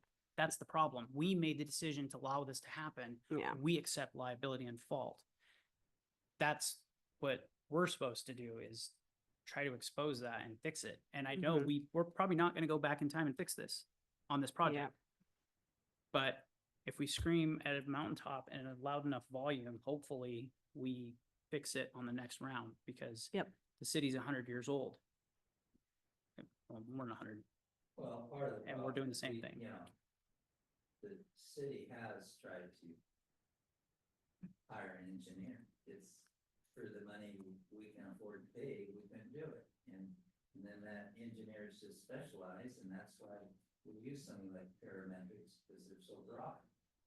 You know, we hire an engineer, we're still gonna be hiring consulting engineers to oversee it. Right. I mean, right now, we've actually increased our construction management coordination way more than it's ever been, and we're just stumbling and learning, you know? Mhm. And I don't think we ever want to hire a stamped engineer, because this city should never stamp anything. Because we want to No, deflect no. that liability. Right. Yeah, But the but reason we're one talking thing AIA, that was one thought. right, The city had one time. And we all knew when it got posted, it wasn't gonna get filled unless it was a 22-year-old college graduate with no tattoos. No. Sorry. move on. no, the thing about AIA though is that, is architects or professional cat herders. That's what we need. We don't need people that know the answer. We just need somebody that knows what string to pull and when. And so we have that. Those questions are being asked and answered. You guys are doing that. I'm not complaining at all about what you guys are doing. You guys are taking on a huge project, and you jumped in at the tail end of it. So a lot of respect for that. You guys are doing a good job. My animosity has nothing to do with you guys. It's Oh, we don't take it that 100% way. the fact that, you know, we go through these processes, and in an effort to streamline, we move forward with projects, and we move forward with contracts in a 5-minute conversation, and then this stuff never comes out. And then one day a lawyer shows up on the front door. So there's a couple other things in this, agenda bill. So, we'll remove the inspection services. I think we've got an alternate Right. moving forward with that. So there's, remaining here, we have shaft repairs. So this is for our engineer of record to look at the information we're getting back from the contractor on the shaft anomalies. And so there's costs that we've already incurred as they, just had to move that process forward. And I think, was it $130,000 actually? Yes. 133,000 for the total. Yep. That's money that's been spent investigating what's going on and how to kind of come up with a solution to repair that. So we need additional funds to get to that. I'm hearing from the council that they do want to move forward on variable height stair design. And then, I know we've got I think I've got a clear answer but the pedestrian pathway, and actually said if we could, we look at the temporary staircase or flight of stairs, and then regrade Rocky Road. Is there any concern with that one? No, I think on all of these, they probably should even be expedited because the cost of time is probably not worth the cost of debate. So if we get it to at least, even if we take it to council and we say, well, maybe there's a little bit more here to digest and we kick it to study session 2 weeks from now and then bring it back 3 weeks to approve it, I would rather keep it in the queue and put all of these forward. I don't know what your opinion is on that For the next time. for the next council meeting. And if we need, I'll just say, if we need to step aside and have a private, executive session conversation about all of this, I think the extra hour added onto the council meeting would be worthy of the cost benefit to keep the project moving. It and would be good to Keep you moving. guys, keep the wheels lubed up. And don't need to slow it down. Okay, so we'll bring this back, we'll strike the construction management services, but everything else will remain. I would say just leave it as is. What's your thoughts? No, let's remove the construction management. Observation, right? Staff. Further investigate for hiring. within the house. Maybe, Hire somebody to come in-house. right? Maybe, I don't know if you guys feel like there's an advantage to finding a mechanism within the language here that explains inspection services are not the same thing. And a superintendent or an assistant superintendent or project manager typically on a job would go out and do the daily field reports. Are you And talking from the contractor side? Just the contractor side. Oh, okay. Not the AHJ side. Mm-hmm. Understanding Tim's not there, but there's a separate component. There's field observation and then Mhm. there's inspection. Those are two very, very, very different things. Mm-hmm. And basically those should be separated, but currently they're not. And to save the long-winded debate for those that aren't familiar with it, if we can, in this, say, they do have inspection services, but those are field observation services, which are separate from, and you probably have a way better language on the inspection component. But I would just say we separate that so that everybody understands that it's two different tasks, Okay. because that's, I think, the confusion part where I'm saying, if it's just one guy, I don't want to pay that one guy to do the same thing twice, put $250,000 in their pocket, and then have them point the finger at us because we made that decision. You want language in the agenda, Bill? However you guys want to do that. Okay. I just think it would probably save the debate. Okay. We can work on that. All right, so we're gonna ask for, was Scott say for 130,000? It's 130,000 for the shaft repairs, it's 57,000 for the variable height stair, and then it's. Okay. Right, and, shaft repair, the inspection is the city's responsibility. Once somebody says there's an issue, Yes. It's our- So- It's our responsibility. Well, it's our responsibility to pay the contractor to do the investigation. But we've also got our engineer reviewing what they're finding and then running calcs to figure out, well, is it, is it fine or maybe right? it's not fine? So like we have one hole now that had a red flag and it's okay now. It's been Correct. cleared to use, but we still had to pay to drill down and make sure it was good to go. Yeah, when you drill the hole, then Right. drill the hole, pay the contractor to drill the hole. And we have to pay the engineer to review what they're finding. Correct, I understand. Okay. So we'll move forward. I'm going to oppose that. And the reason why is because if I'm paying parametrics to be the construction field management guy, you got a guy from Michaels, you got a guy from the Quig, you got a guy from DOT, you have special inspector, you've got what would normally be the building inspector, and then you've got,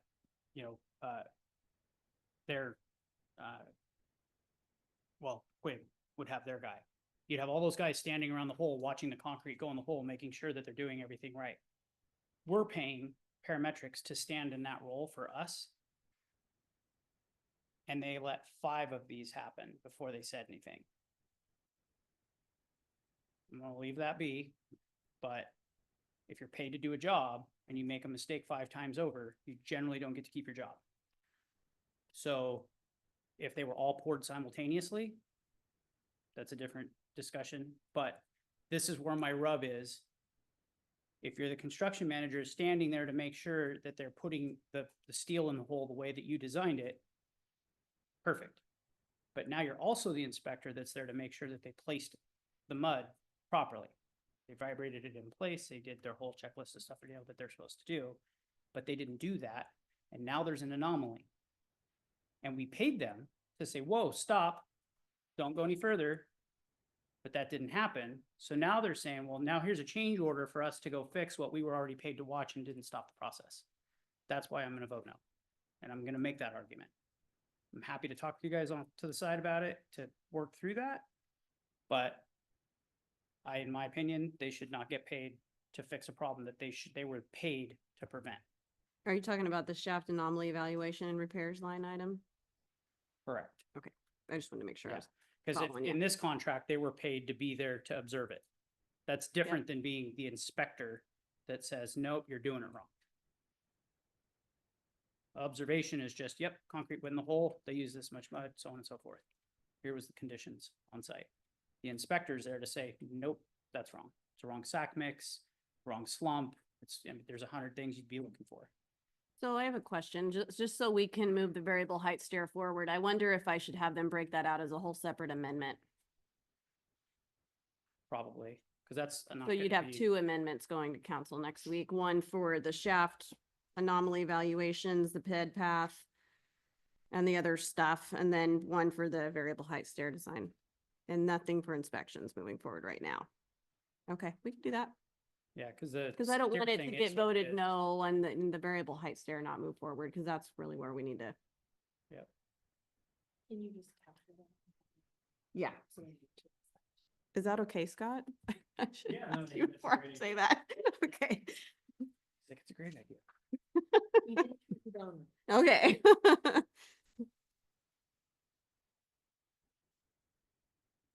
Yeah,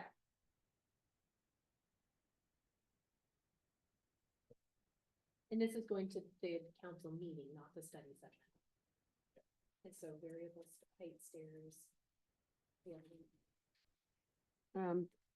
the first amendment that we were talking about. So just amending I'll send it to you. So with regard to comments when we get to that point in the council meeting, I know that this has been a bit of a sticky wicket, what is and what is not executive session, so if maybe we're just clear. Because we're gonna have a conversation and even in here, trying to be, have some filtered responses, it's hard to discuss the topic without getting into the details. We'll give it some thought. Personal opinion is, if we're authorizing public funds, it should all just be in the open. If they're paying for it, they should know what it is. Should say we, because most of us live, a lot of us live in town. Anyway, So that's fair enough. that was quick. I don't think there's been a short discussion about anything bridge related, has there? It's kind of just the, Next on the agenda is Agenda Bill 2541, the capital improvement. Well, it's actually just the transportation improvement plan is what we brought forward to you today. And I actually gave you a new copy at your table because we sent this out on Friday and over the weekend I realized I didn't have a placeholder in there for phase 2 of the Bridge for Kids. So there's a line item added for the Bridge for Kids. But this is what we're proposing to move forward for the transportation improvement program, which has to be adopted July 1st. So we wanted to bring it here for your eyes, and then we'll move it forward through the council process, planning for a public hearing in June. I think I already know the answer to this. This is state TIB, not Ording TIB, right? It's the wording TIB, the transportation improvement plan that we give to the state. Our $20 tab fees that get paid to the city, that's not that fee. This is- The fund, there's right, no- okay. there's no fee, it's not fee. This is just our project funding that we have to. Yeah. Right, I just, as far as the fund that the money's coming from, it's not that fund, it's the state's fund, right? It could, no, this is all, I mean, it's all coming out of our pocket. unless we can get grants. Got it. And there is a column for where we anticipate we could see grant funding on here. Just if you have it. Look at this one. I think there's the big 11 that's putting it out. There you go. Yeah, there you go. So the top part is the arterial street, this is Kansas up at the top, and that there's some funding in 25 for Kansas as well, but there will be more money in 26, and then we get into some more stuff for the bridge that will happen at the end. Line 4 is to finish the bridge, the construction, that's all legislative grant. Line 5 is phase 2, which is preliminary engineering for a bridge over the river. I completed that in 2028, hoping if it were in our plan, maybe we could go apply for grants on that. And then River Avenue Southeast and AC water main replacement. The water main replacement is pretty much designed, but we'd like to see if we could get a road replacement at the same time, and that way we don't have to disturb it more than once. Kind of the same story for Skinner, although I don't know if that's designed yet. If we have articulable issues with the storm system there, we can also get money from flood control zone district because they're trying, we had another conversation about just trying to give money away and we can't.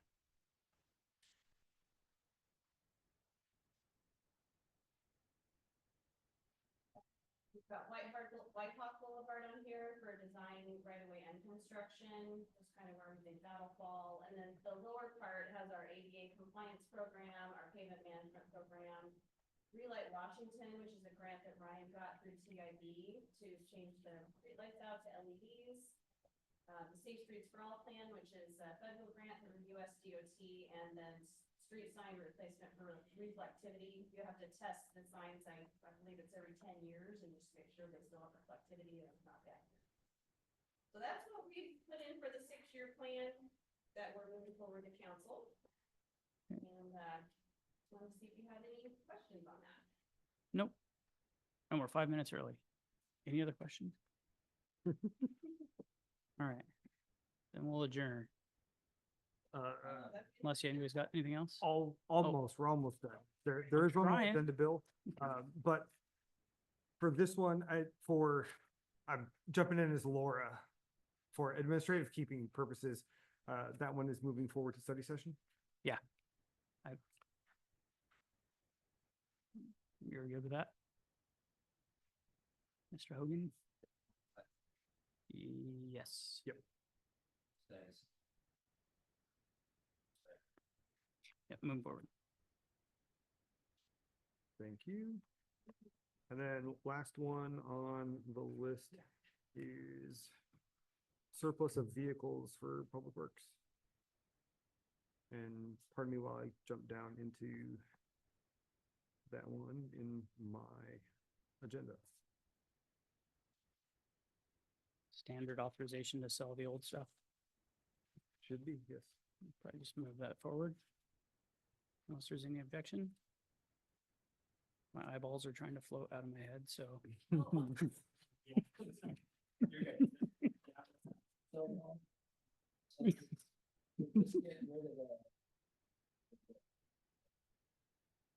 That is correct. And we've got other already pre-approved surplus vehicles that we're working towards getting rid of. For the lift itself, we actually have an interested party as well. So that, yes, that is the rumor. See that? But yeah. Shut up. Oh. Shut up.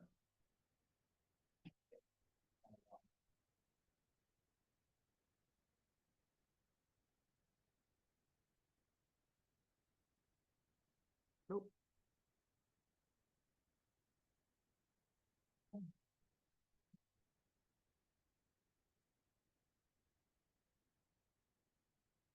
I think we stopped doing that, but we can. Asking from the, You reviewed it at the beginning with no objections, so. We did. I can't back that up. sorry, In CG, we usually did it at the end, now Yeah. you're doing it at the beginning. We're just trying to see if you're awake. I am. Good. Very well. Ready? Let's adjourn. Thank you, staff. But you're gonna split up. I think I got a handle on it. Okay. I don't know what to call yours exactly. One is the variable stair, and the other one is. Just amending the construction contract. Yeah, I will let you. Hey, Tim. And that's good, but that one's going to There is the third next party meeting. inspection. Yes. Oh, yeah, Next 100%. week. That way the per van, even though they're hired. by permit. I'm just gonna call it amending construction management contract for now. I'll need that stuff tomorrow.